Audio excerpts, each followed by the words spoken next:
12시에 많은 참여 바랍니다.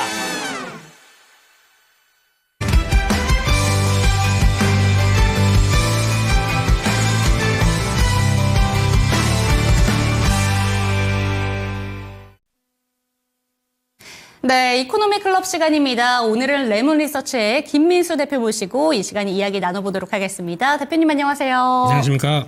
네, 한 1년 반 만에 뵙는 것 같습니다. 예. 한번 제가 대타를 하면서 대표님 뵌 적이 있는데 네. 오늘 정말 오랜만에 뵙는데 잘 부탁드리겠습니다. 제가 잘 부탁드리겠습니다. 1년 만에 잘 부탁드리겠습니다. 예.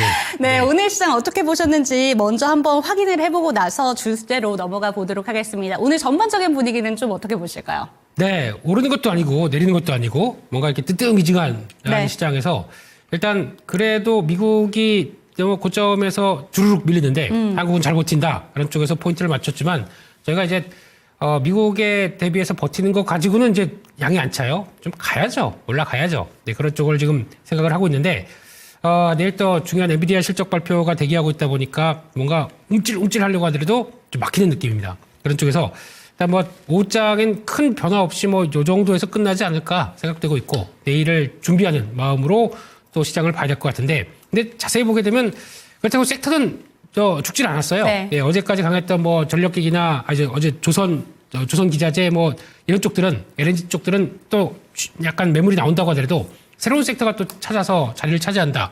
이건 나쁘지 않다고 봐야 될 것 같거든요. 그래서 한국 시장은 그래도 세다. 예, 내일도 화이팅. 이렇게 가겠습니다. 네, 저는 정말 한파가 부는 한겨울에도 얼주가 정말 차가운 얼음을 좋아하거든요. 지금도 드시네요. 네, 예. 실제로는 건강에는 미지근한 물이 좋다고 합니다. 오늘 시장 상황이 딱 그럴 것 같은데 오늘 주제 화면으로 먼저 만나보도록 하겠습니다. 오늘 주제 띄워주시죠. 오늘 주제는요. 이렇게 한번 잡아봤습니다. 클래시스 인수설 그리고 종전 빠른 섹터 순환 다음 주자는 이렇게 한번 잡아봤는데요. 제가 아무래도 여자다 보니까 네. 클래시스라던가 미용 의료기기에 정말로 관심이 많습니다. 그런데 일단 삼성전자가 부인을 했어요. 이게 진짜 부인이 맞는 건지 어떻게 보셨을까요? 네, 뭐 미용기기 필요 없으시잖아요. 우리 에코님 정도면 뭐 그런 거 필요 없으시고 그냥 주주가 되시면 될 것 네. 같은데 일단 지금 분위기 보게 되면 클래시스 아침부터 뉴스 나온 거 가지고 또 단독 보도입니다. 예, 그거 가지고 주가에서 급변이 나오는 모습들인데 시작하고 뭐 7만 원대 이상으로까지 들어갔다가 거의 뭐 상한가 들어가는 줄 알다가 바로 또 꺾여버리면서 큰 폭으로 또 이제 음봉 이렇게 크게 되면은 좀 플러스권이긴 하지만 네. 이게 말이 플러스지 플러스입니까? 지금 저희 혹시나 해서 들어갔던 거 다 물려버리는 그쵸. 이런 상황들인데요. 근데 좀 자세히 내용들을 보게 되면은 일단 단독 보도고 뭐 블룸버그에서는 삼성전자 그럴 가능성 없다. 그런 쪽으로 이제 인수 부인 쪽 얘기 나왔는데 네.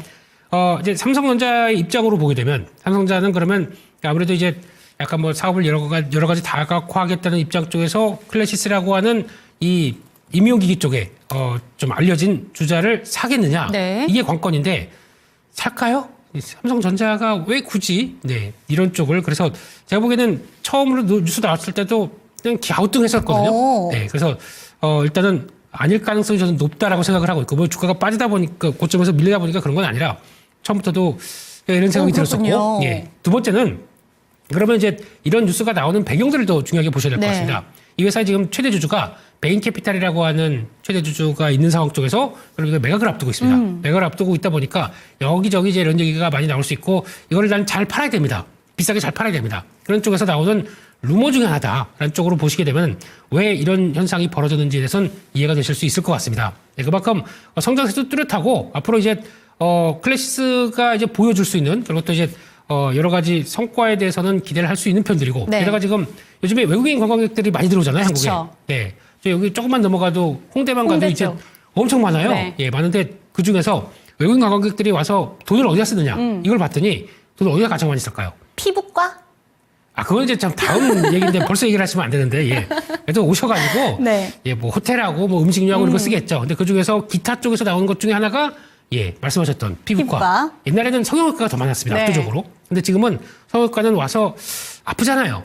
네. 이제 그것도 있지만 그거는 좀 떨어지고 피부과가 훨씬 더 많이 올라가 있습니다. 그렇다는 얘기는 한국에 와서 피부과 그러면 이게 과거에는 저희가 수출만 바라봤습니다. 수출을 잘해서 뭐 남미나 브라질 뭐 이런 쪽으로 확장된다. 아래 쪽에서 포인트를 맞췄었는데 이제 내수로 잡힐 겁니다. 이렇게 되면은 내수에서 성과가 나온다라고 하게 되면 이쪽들은 이제 미용기기 쪽들은 다시 볼 때가 됐구나라고 이제 봄이 오면 더 많아지겠죠. 네, 그런 쪽으로 볼 수 있을 텐데 근데 중요한 거는 그 이외의 이슈 가지고 이런 식으로 강하게 들어왔다. 이거는 어떻게 보면 갖고 계셨던 분들의 매도 기회지 추격 매수하는 기회는 아니다라고 봐야 될 것 같고 이제 지분 인수가 아마 매각을 앞두다 보니까 어떤 식으로든 들어올 것 같습니다. 근데 어떤 기업으로 넘어가는 게 아니라 이럴 경우에는 뭐 컨소시엄 비슷하게 또 사업펀드 구성된 PF 쪽으로 또 넘어가는 이런 현상이 나올 수가 있기 때문에 그런 과정 쪽에서 또 단가가 비싸네 안 비싸네 가지고 또 왔다 갔다 할 수는 있기 때문에 그런 것들은 좀 염두를 하시되 지금 중요한 거는 일단 이런 뉴스 가지고 차츰차츰 올라가다가 강하게 변화가 들어온다 그거는 쫓아가지 마시고요. 그래봐야 아무 도움 안 됩니다. K증시는 그래서 잘 안 먹여줍니다. 저희가 알고 있는 재료 가지고 노출됐다 오히려 좀 세론으로 나올 가능성이 높기 때문에 그런 거 좀 체크하시면서 보시는 게 좋겠다 이렇게 말씀드리겠습니다. 네, 대표님께서는 삼성전자가 굳이 미용기기를 라는 이야기를 해주셨는데 혹시라도 이 인수설이 나중에 이제 이게 사실인지 아닌지 결론이 날 거 아니에요. 이게 사실이 된다면 제2의 레인보우 로보틱스가 될 수 있지 않을까라는 생각을 많이 하시는 것 같아요. 이에 대해서는 어떻게 보실까요? 반대입니다. 반대예요, 이것도. 그럴 가능성이 없습니다. 제가 보기에는 만약에 그러면은 삼성전자 입장으로 아까 잠깐 다시 한번 말씀을 드릴게요. 그러면 지금 만약에 61%를 갖고 있다고 말씀드렸지 않습니까? 클래시스 지금 현재 시총이 지금 3조 8천억까지 나와 있습니다. 아까는 더 비쌌었죠. 근데 3조 8천억에 그 60%라고 하게 되면 그 4조 치고 2조 넘게를 돈을 들어가는데 2조 넘게 돈을 들어가서 이 클래시스를 사서 내가 회사를 인수를 해가지고 뭔가 사업을 이끌어가겠다. 이게 맞을까요? 그러면 만약에 요즘에 어떤 유행하는 이제 AI가 탑재돼서 로봇 쪽으로 많이 사업을 한다고 하는데 그쪽과 연결돼서 로봇과 미용기기, 로봇이 미용기기를 해줍니까? 이건 아닌 거 아닙니까? 그런 쪽으로 봤을 때 로봇 팔에 미용기기가 달렸다? 이것도 말이 안 되는 거 아닙니까? 그렇기 때문에 그런 쪽으로 봤을 때 연관성이 많이 좀 떨어진다라는 것과 이게 첫 번째, 두 번째는 또 그 2조를 두고 2조나 되는 돈을 투입해서 물론 다 인수 안 하겠죠. 그중에서 또 얼마큼 인수하고 나중에 인수하는 조건 이런 식으로 갈 수는 있겠죠. 이걸 가지고 삼성이 아무리 돈이 많다고 하더라도 그런 식으로 쓸만한 분위기인가 저는 아닌 것 같아서 그런 쪽을 일단 배제를 하고 보도록 하겠습니다. 네, 그렇다면 끝으로 미용 의료기기 오늘 같이 한번 오르고 있습니다. 클래시스뿐만이 아니라 제가 그 시황 상황에서도 휴재도 같이 오르면서 분위기가 자체가 좀 바뀐 것 같거든요. 그렇습니다. 이쪽 들고 계신 분들을 위해서 전략 한번 제시해 주시죠. 네, 일단 보유고요. 조정 나오게 되면은 비중 늘려봐도 되겠다라고 생각을 하고 있습니다. 아까 말씀드렸던 스토리 그대로 보시게 되면은 아까 미용기기 피부과 가게 되면은 이제 가셔서 보시는 거 아니니까 가장 많이 하는 게 뭐냐 그래서 뭐 물광주사부터 이렇게 쭉 들어오는 이런 것들 보게 되면 거기다 보톡스 필러부터 시작이 돼서 거기서 이제 나와서 뭐 이렇게 시술해주는 기기들까지 이렇게 확장돼 있다라고 하게 되면 그게 이제 타겟이다. 그런 거를 잘 파는 기업들한테는 기회가 되겠죠. 그러다 보니까 휴젤이 제일 많이 최근에 올라왔고요. 근데 휴젤보다 조금 더 해외 쪽과 강화된 쪽은 이제 파마 리서치인데 이 종목도 물광주사 거기가 여기네요. 거기 그런 쪽들. 근데 일단 좀 묵직하게 올라오다 보니까 이런 쪽인데 상대적으로 좀 저평가, 그러니까 실적 대비해서 좀 덜 움직였다라 해서 휴젤 같은 경우 움직이는데 그런 쪽과 함께 또 보셔야 될 쪽 같은 경우는 휴메딕스 같은 경우도 최근 들어서 바닥을 확인하고 꿀락꿀락 들어오는 이런 모습들이 나옵니다. 그러면 이제 단기적인 저항대 넘어가면서 움직이는 변화 보시게 되면 나쁘지 않을 것 같고요.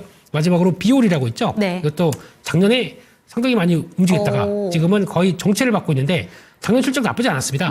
이거 가지고 움직였고 올해도 여전히 성장을 한다. 그럼 다시 레벨업이 들어갈 수가 있겠죠. 그런 쪽에서 포인트를 맞추면서 의료기기 쪽 이제 봄 오면서 외국인들에 대해서 또 뭐 어디 지갑이 열리네 뭐 이런 얘기 나오게 되면 또 움직일 수가 있기 때문에 잘 지켜보자 이렇게 말씀드리겠습니다. 네, 미용 의료기기 섹터까지 한번 전략 짚어봤습니다. 참고가 되셨으면 좋겠고요. 오늘 두 번째로 살펴볼 테마는 우크라이나 재건 관련된 이야기를 한번 해보도록 하겠습니다. 사실 오늘 재건 관련된 종목들 중에서도 신고가를 가는 종목들이 있는데 미국과 우크라이나가 광물 협정에 합의할 수도 있다라는 이야기로 인해서 또 재건 관련된 종목들 들썩이더라고요. 근데 좀 이쪽을 바라보는 시선들이 정반대의 시선들이 함께 공존하는 것 같습니다. 대표님이 보시기에는 건설기계 정말 수혜가 있을 거라고 보시는지 어떻게 보실까요? 네, 있습니다. 재건주 관련된 쪽에서 얘기 나왔을 때 제가 드린 얘기는 너무 기대감 갖지 말자. 기대감 갖지 말자는 얘기는 재건 가지고 우리나라가 거의 뭐 700조 원가 된다는 시장 쪽에서 우리가 들어가서 뭐 거기서 1%만 해도 얼마야? 뭐 7조는 우리가 가져갈 수 있어. 뭐 이런 식으로 계산하는 거 그렇게 기대하지 말자. 왜냐면 이번에 이권이 붙게 되면은 미국, 유럽, 또 우크라이나 자체적으로 완전히 거의 목숨 걸고 돈이 걸리다 보니까 그러니까 전쟁보다 이게 더 관심이 많을 정도로 그렇게 또 엉그러지게 움직이는 모습들 봤을 때 과연 그러면은 우리가 그러니까 그들은 그럴 거 아니에요. 우리 앞마당에서 벌어진 일이니까 우리가 지원 많이 했다. 미국은 무슨 소리? 우리가 무기부터 얼마나 많이 지원했느냐. 그렇게 되면 그거 찾으려고 노력을 하겠죠. 그런 관점 쪽에서 우리가 저희도 좀 어딜 이렇게 나올 수밖에 없는 거지 않습니까? 예, 그렇기 때문에 그런 관점에서 국제 관계 쪽으로 본다라고 하게 되면 한국이 뭐 동맹이니까 거기서 같이 들어간다. 이거는 제가 보기엔 말이 안 된다. 그런 쪽으로 봐야 될 것 같고 특정 섹터만 도움이 될 겁니다. 특정 섹터요? 네. 그게 첫 번째는 농기계. 농기계. 예, 농기계 쪽 같은 경우는 직접적으로 그거는 뭐 그들의 이권과 상관없는 쪽이지 않습니까? 예, 농기계 같은 경우는 그전에도 어느 정도 좀 성과를 냈었고 거기서 이제 우리도 그러면 이제 안정되기 시작하면 농업이 또 1위인 그러니까 농업이 GDP의 1위를 차지하고 있는 쪽이다 보니까 그쪽에서 성과를 낸다. 그러면 안정적인 쪽에서 이때 좀 PP했었지만 지금 새로운 거 나왔어요. 그럼 이제 또 근데 물론 돈이 얼만큼 있겠느냐 네. 이게 문제겠지만 수확을 하는 걸 이제 담보로 뭐 이런 식으로 또 나오게 되면 괜찮지 않을까 싶기도 하기 때문에 그런 쪽이라든가 두 번째는 건설기계입니다. 농기계랑 건설기계요. 예, 건설기계는 그럴 수밖에 없는 게 우리가 그래도 잘하는 쪽이에요. 이쪽은요. 근데 단순하게 우크라이나 쪽을 봐서 광물 쪽과 연관을 시켜서 그거를 개발하다 보니까 광산 개발, 건설기계 이거는 제가 보는 투자 아이디어에 이만큼밖에 안 된다고 생각합니다. 가장 핵심은 북미 쪽이라고 봐야 될 것 같아요. 북미 쪽이 지금 현재 리쇼어링이라고 다 트럼프 대통령이 우리로 들어와. 네. 들어와서 공장 안 짓고 뭐 하냐. 안 그러면 작은 선물을 주겠다. 관세 먹어라. 이러면서 이렇게 나오는 거지 않습니까? 그렇기 때문에 다 미국 쪽으로 가서 공장을 지으려고 시작하게 되면 그런 공장 그냥 뭐 뚝딱뚝딱 뭐 레고 쌓듯이 그렇게 할 수 없지 않습니까? 네. 그러니까 터전 잡는다, 기반 잡는다 그러면 건설기계가 가서 또 역할을 해야 되겠죠. 그러다 보니까 건설기계에 대한 수요는 더 늘어날 수밖에 없게 됐다는 게 거기서 이제 출발되고 게다가 또 리쇼어링과 함께 이번에 또 LA 산불 관련된 쪽에서 또 수요가 얼마나 그쵸. 많겠습니까? 네, 그런 쪽에 대한 변화와 함께 또 눈여겨보는 게 지금 미국은 에너지에 대해서 관심이 상당히 높습니다. 이렇게 되면서 그 원유 뽑아내고 네. 거기다가 또 가스 뽑아내고 하게 되면은 그렇게 들어갔을 때 그냥 또 기반 뭐 플랜트를 만들 때도 기반 수출 터미널 수입 터미널 만들 때 기반들은 다 건설기계가 같겠죠. 그렇기 때문에 그것도 기반이 된다. 그러면은 그것까지 본다라고 했을 때 건설기계가 앞으로 할 수 있는 일은 더 많다라고 하면서 추세적인 접근으로 대응하시는 게 더 좋겠다라고 봐야 될 것 같고요. 그렇게 되면 미국에도 건설기계 있는데라고 하면서 캐터필러, 네. 예, 유명하죠. 거기다 디어라고 하는 농기계 쪽과 같이 연결되는 이런 회사들 같이 요즘은 디어가 좀 셉니다. 그다음에 요즘 주가 조정일 때도 네. 근데 그런 쪽에서 연관시킬 수 있다라고 하게 되면 종목 쪽에서 진성TC라는 회사가 있습니다. 이 회사는 캐터필러의 하부주행체 부품 납품하는 회사죠. 오늘 세네요. 네, 앞으로 기대감이 네. 반응한다라고 해서 나쁘지 않다고 봐야 될 것 같고 두 번째는 HD현대건설기계가 그나마 가장 대장주 역할을 해주리라고 생각을 합니다. 왜냐하면 시총이 제일 세고 네. 강하고 그러다 보니까 한번 그때 얘기 나왔을 때는 또 우르르 그때 또 증권사에서 목표가를 좀 하향하면서 되게 부정적으로 얘기를 만들더라고요. 근데 신문 안 보시나 이런 생각도 들고 있기 때문에 예. 내용 보게 되면은 훨씬 더 챙길 게 많을 것 같은데 그래서 북미 쪽에서는 성과가 나올 수 있겠다 그러면은 중요한 자리에서 지지하고 돌아서기 시작합니다. 그러다 보니까 레벨업은 좀 다시 정고점 때는 적어도 들어갈 수 있지 않나라는 쪽에서 한번 변화되는 것들 지켜보셨으면 좋겠다라는 쪽에서 두 가지 섹터는 챙겨보자 이렇게 말씀드리겠습니다. 관심주 두 가지 짚어주셨는데 짧게 한번 질문 드려보도록 하겠습니다. 네. 지금 재건하면 전진건설 로봇이지? 라는 질문이 나왔는데요. 네. 이쪽 어떻게 보실까요? 많이 올랐습니다. 네. 많이 올라서 지금 현재 이제 가만 볼까요? 그러면 네. 지금 현재 시총이 지금 전진건설 로봇 물론 다 좋고 펌프카 로봇까지 붙어 있다 보니까 그게 얼마나 잘하겠습니까? 근데 시총이 한때 1조까지 넘었다가 지금 현재 8,200억 정도 돼 있습니다. 근데 지금 올해 나올 수 있는 실적 동향을 보게 되면은 지금 이제 연간 실적으로 봤었을 때 물론 이제 성과가 나오다가 지금 올해 같은 경우 390억 1조를 찍기는 예전에는 되게 그래도 성과가 나오는 대표적인 건설기계 쪽의 하나의 축이었습니다. 네. 근데 지금은 기대감이 좀 많이 작용했는데요. 그래서 내후년까지 간다고 하더라도 500억은 아직 못 나올 걸로 보는데 그때 시총 1조 근처까지 갔다가 들어왔다. 좀 비싼 감이 있는데요. 네, 그리고 북미 쪽에서 콘크리트 펌프가 1위다 뭐 이런 쪽으로 준다고 하더라도 일단 조금 단기적으로 많이 올랐다. 안쪽에서 저라면 신나게 플레이했었습니다. 재밌게 플레이하다가 지금은 살짝 이쪽보다는 다른 쪽을 보는 게 좋겠다. 다른 쪽에서 단기적으로 좀 부담감이 가는 모습인데 이러다가 또 쭉 올라온다. 그러면은 거봐 뭐 이렇게 하실 수도 있겠지만은 제가 보기엔 그때 그냥 정리하시고 다시 타이밍을 맞는 지금은 트레이딩 구간이라고 봐야 될 것 같습니다. 네. 네, 짧게 한번 질문을 드렸으니까요. 참고가 되셨으면 좋겠고 빠른 순환매 양상이 일어나고 있습니다. 다음으로 보실 타자는 어떤 쪽일까요? 다음 타자요? 네. 시작에서 다음 섹터가 뭐가 가겠느냐요? 그렇죠. 그걸 알면 그래도 예상을 해주셔야죠. 네. 예상은 할 수 있는데 네. 잘 틀립니다. 예.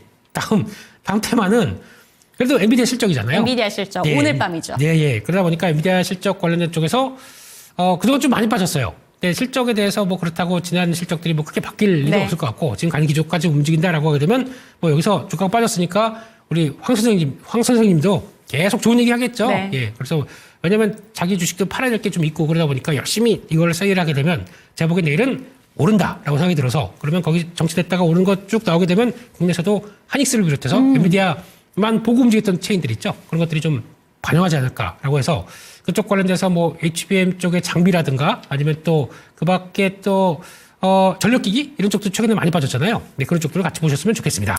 네, 대표님과 이 시간 꽉 채워봤습니다. 엔비디아의 실적 반응 이후에 내일은 좀 시장이 달라지기를 한번 기대해 보도록 하겠습니다. HBM 전력기기 섹터 한번 참고해 보시면 좋을 것 같고요. 오늘 이 시간 꽉 채워주신 김민수 대표는 여기서 보내드리도록 하겠습니다. 대표님 감사합니다. 감사합니다.